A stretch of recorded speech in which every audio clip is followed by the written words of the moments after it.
Well, the old saying, you've heard this saying, right? Promises are made to be broken. Well, that seems to ring true in our society.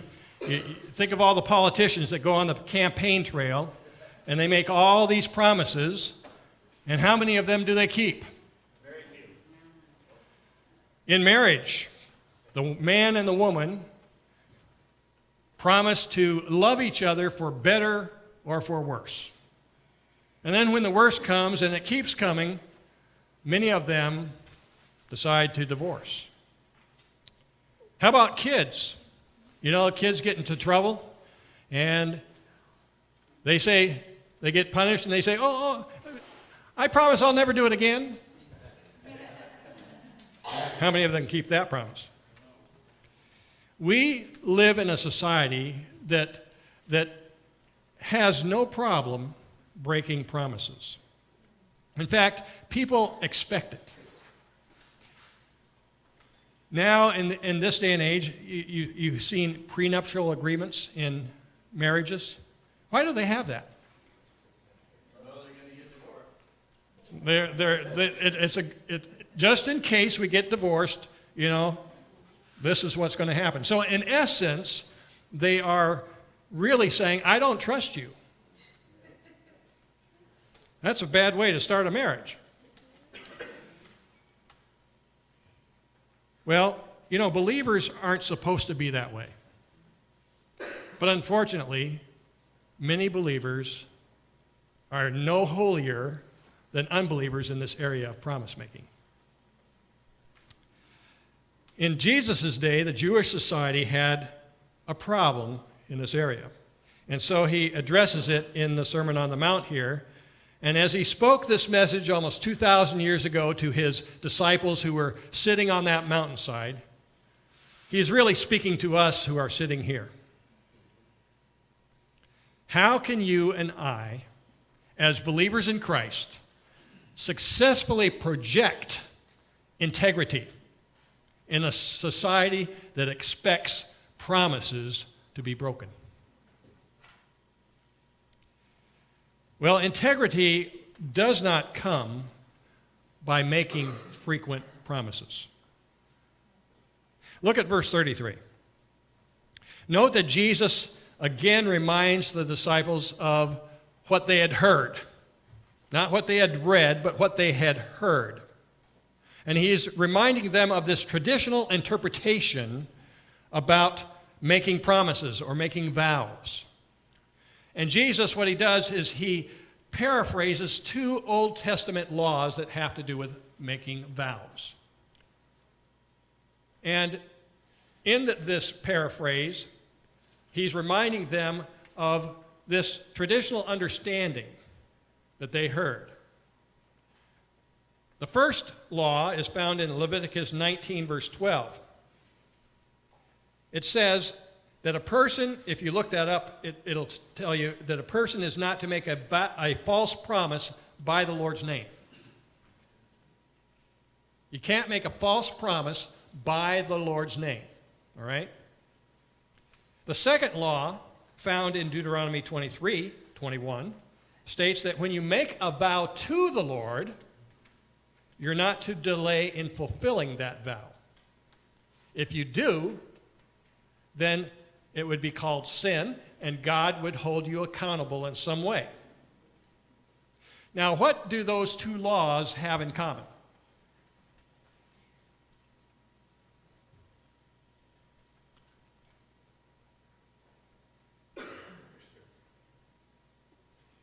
They both are talking about making vows, and it's related directly to God's name. Okay?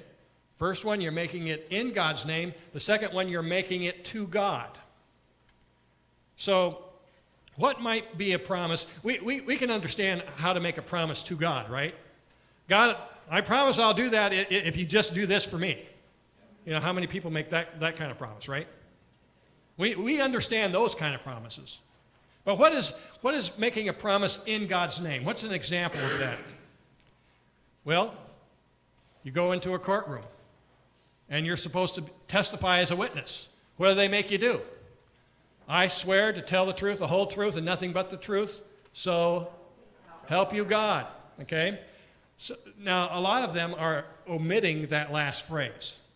I don't know if you've ever noticed that if you've been in the court of law. But some of them keep that in there. And so that's an example of making a promise in God's name.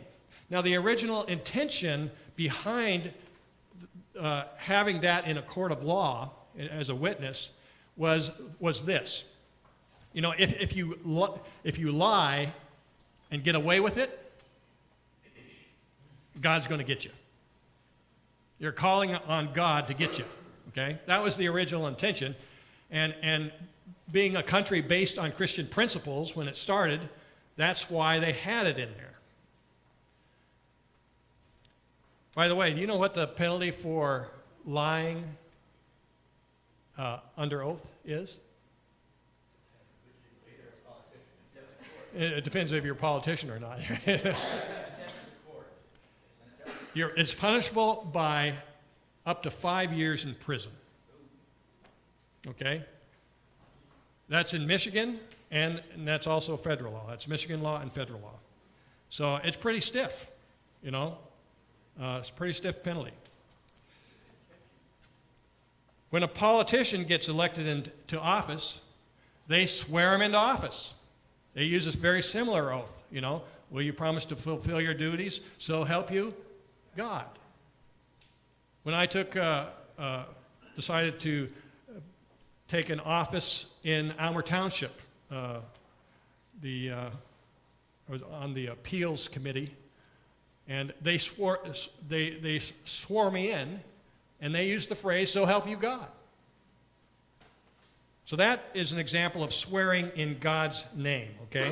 We use the term swearing not to mean, not in the sense of saying foul language, but swearing in the sense of promising, okay? Swearing in God's name, or swearing to God, was taken very seriously in Jewish society. So the rabbis taught that if you make a promise to God, or you make a promise in God's name, it is absolutely binding. So you could classify this as serious promises, okay? Now, then they took a little different course here and decided, well, you know, these laws talk about making promises to God or making promises in God's name, but it doesn't talk about making promises to other people or making a promise that is not in God's name. And so the rabbis built a doctrine or a teaching on those kinds of promises. And I would classify these as silly promises, all right? The first one he talks about is swearing by heaven. I'm not going to swear by God's name. I'm not going to use God's name. I'm going to just make a promise by heaven itself that I will do this. Now, I don't want to swear by God's name because that's absolutely binding, okay? So you see, there's a 99% chance that I will fulfill my word. But there's that 1% chance that I won't. So I'm going to make it a lesser vow. But Jesus said, just because you omit the name of God doesn't mean that you are omitting God's name. Just because you omit the mentioning of God's name doesn't mean that you're omitting his name. Because he says heaven is what? God's what? God's throne.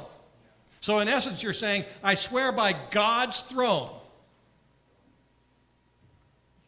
Even though you're not saying that in itself, you're really, it's connected to God's name. And Jesus is saying it's as absolutely binding if you swear by heaven as if you swear in God's name.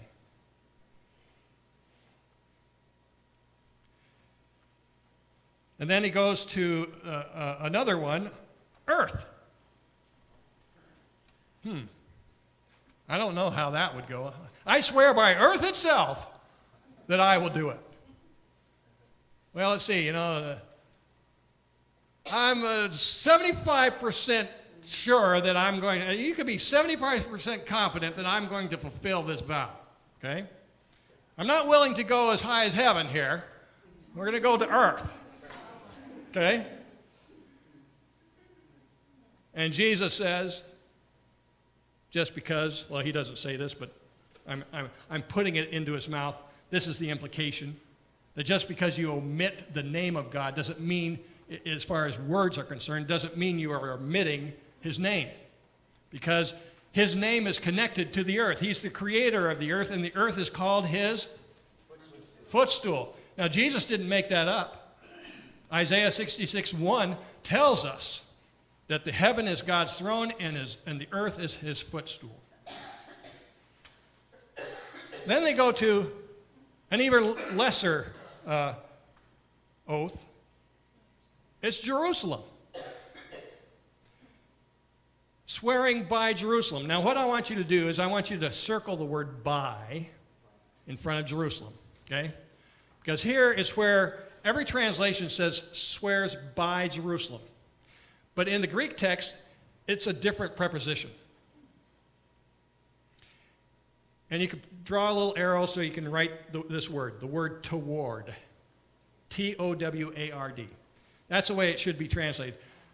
Swearing toward Jerusalem. Here's what they would do. They would face Jerusalem. Okay? Where's Jerusalem? They would face Jerusalem. All right? And say, I swear I will do this.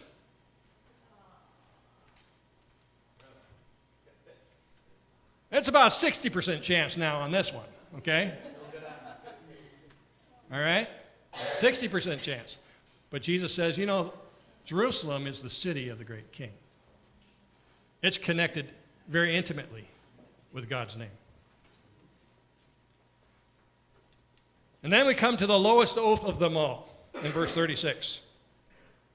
It has to do with your head and the color of your hair. I swear I will do it, or else my hair will turn white. Or you might say, if you're another color, my hair will turn black. Of course, some of you might want to break that promise, right? Well, that's pretty silly. Jesus says, it's a useless vow. How can you make your hair turn black or white based on a broken promise? It's a silly promise. It's useless. Well, 2,000 years have passed, and, nothing much has changed. How many people say, I swear to God, to project integrity or to get people to believe them? Okay, maybe you've said it. Well, when I was a cross-country coach, sometimes I would require my runners to run on their own. Say, now you need to all go home and you need to run 6 miles, okay? The next day I would ask them if they ran 6 miles. Some of them would say, no, I didn't run 6 miles. I said, I appreciate your honesty. Next time you run 6 miles, okay? Or you're going to run 6 miles right now, okay? And some of them say, yeah, I ran 6 miles. And then I look at them and they say, swear to God. Like that's going to make me believe you more than just saying yes or no?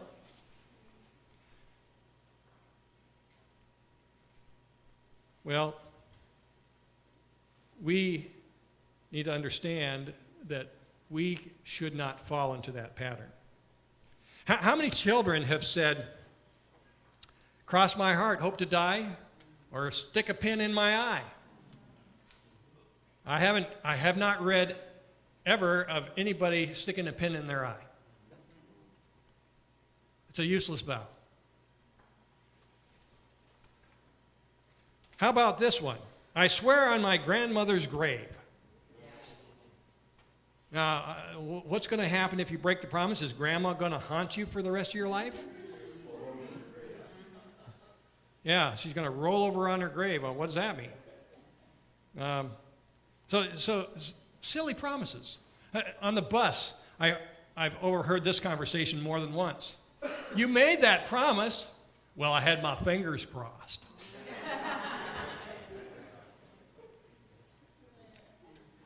If honesty is a game that we play in our society, how can we as believers project integrity to this world? If they, even to a family member or a fellow believer or even to a friend, how can we project integrity when a society expects people not to be honest all the time? Well, let me just say this, reiterating the point. It will not happen by making frequent promises. It will only happen by being a person of your word. It comes by fulfilled words. In verse 37, Jesus tells his disciples that their yes must mean yes, and their no must mean no. And then he says, whatever is beyond that or more than that. What does he mean by that? What's more than yes and more than no? That's when we start playing games with words. Like the fine print, hidden meanings, or using trickery with words. You know, one day my mother, when I was a child, my mother one day made these cookies. And these cookies really smelled good. And she put them in the cookie jar and then left the kitchen. And I went by the cookie jar, looked in the cookie jar, took a couple cookies, okay? And I had this habit that I still have today. When my wife makes cookies and puts them in the cookie jar, every time I go by the cookie jar, I grab a couple cookies, okay? That's just a habit that I developed. It's a good habit, you know. Well, as a kid, that's the way I was too. Every time I went by the cookie jar, I would grab a couple cookies and eat the cookies, and they were good cookies. And I found myself going by the jar often, you know. Pretty soon, there was only one cookie left, and I was the only one that ate any of them. But I wasn't about to eat the last cookie. So, I left it. Then my mom discovered that the cookie jar had only one cookie in it. Michael? I don't know why she blamed me. Did you eat all the cookies? No. Now, wasn't I truthful? There's one cookie I didn't eat, right? Wasn't I truthful? No, I wasn't. Just because I said technically the right answer doesn't mean I was truthful. I was deceitful. Being truthful and deceitful do not go hand in hand. I was playing games with words. I am good with words, okay? I am very good at words. Darian, he's not here. Darian is very good at words. I bet you he's just like me when it comes to lying and deceit, right? I know.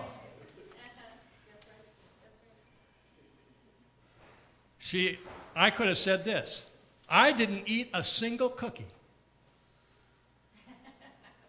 Because that's the single cookie I didn't eat. Okay? Playing games with words, okay, to lead them to believe something else. That's a lie. All right? Well, someone says, well, what about joking? You know, when we joke with people, we mislead them for a little while, right? Is there anything wrong with joking? I'm a jokester, okay? On my bus, Sometimes the kids ask me how old I am, okay? And I'll say 87. Now, am I lying when I say that? I'm just joking, okay? There's a difference. They know I'm joking, right? Yeah. Hey, where do you live, bus driver? I live on the bus. I'm homeless. Well, then what do you eat? Oh, I have no problem eating at all. I just eat what you guys spill on the floor. They know I'm joking, okay? When you joke, you're doing it for effect. You're not doing it to mislead them forever, okay? But make sure that when you're joking, you let them know you're joking if they don't get it, okay?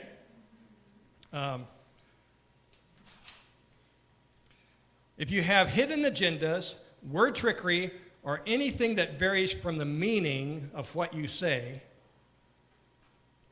then that is more than your yes being yes and your no being no.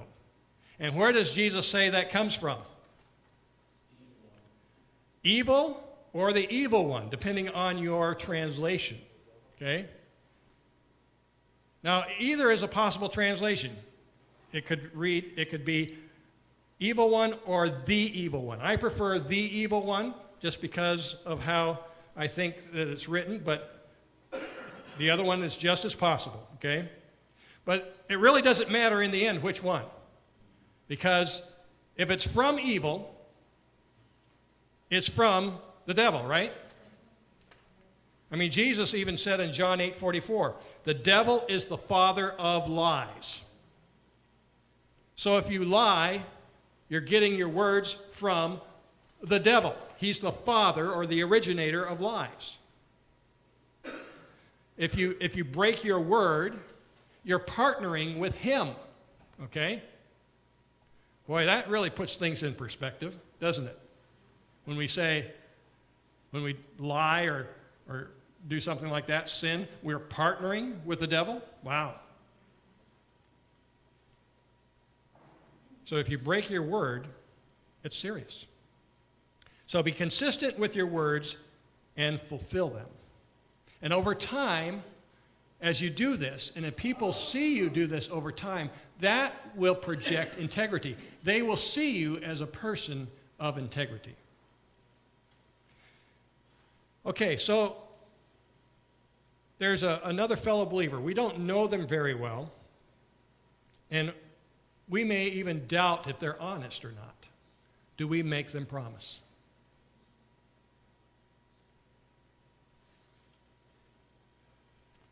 My suggestion is no. Because if you make them promise, you are saying, I don't believe you unless you promise. But remember, integrity doesn't come by making promises, okay? It doesn't make them any more honest. Society demands oaths. Should we then refuse to put ourselves under oath? How many of you have ever been a witness in a court of law? Okay? Have you had to say, so help me God? Or have they, I do to, so help me God? Okay? Did you know that a lot of people think that this subject that Jesus deals with, he's saying that you shouldn't actually swear at all, because that's how he ends it. Don't make any oaths at all, okay? That's how he ends this lesson. He's not talking in that way. He himself made an oath under God. It's recorded in Matthew chapter 26, verse 63 and 64. The high priest asked him, I adjure you by the living God. That word adjure means I put you under oath by the living God. You answer this under oath, God is your witness, are you the Christ? And Jesus answered and said, I am.